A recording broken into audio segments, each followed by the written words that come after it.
दोस्तों, आजकल रावण के प्रति लोगों का प्यार बढ़ता जा रहा है।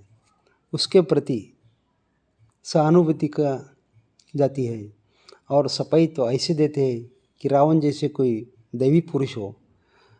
सब सफाई में ये लोग कहते हैं कि रावण ने माता सीता के हरण किया मगर उसे छुआ तक नहीं।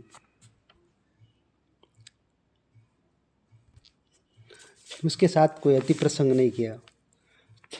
आजकल के कई विद्वान और नास्तिक लोग इस प्रकार से बातें करते हैं।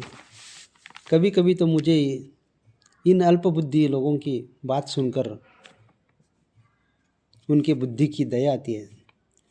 या तो ये लोग मूल वाल्मीकि रामायण पढ़ते नहीं, या अपने दिमाग में कूड़ा कचरा डाल के रखा है। रावण ने माता सीता को स्पर्श नहीं किया, इसका कारण अलग है। रावण से सौंदर्य का शिकारी था, इस कारण उसे ब्रह्मा जी से उसे 3 शाप मिल चुके थे। एक बार एक महर्षि की बेटी जिनका नाम था वेदवती, उससे उसने व्यभिचार किया और वो भी ज़बरदस्ती से। ये पहला प्रसंग है।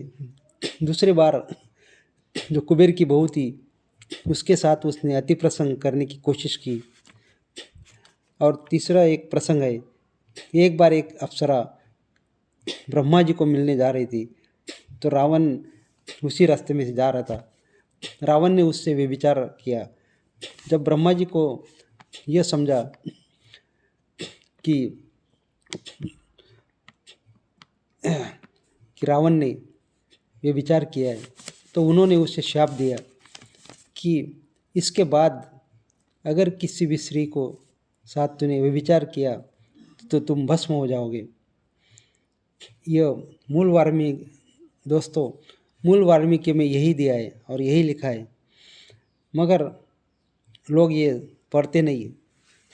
नो डाउट कि रावण पहले शिवभक्त था, मगर जैसे जैसे उसकी वृत्ति कामुक और पापी होती गई वैसे वमन से डरने लगा था।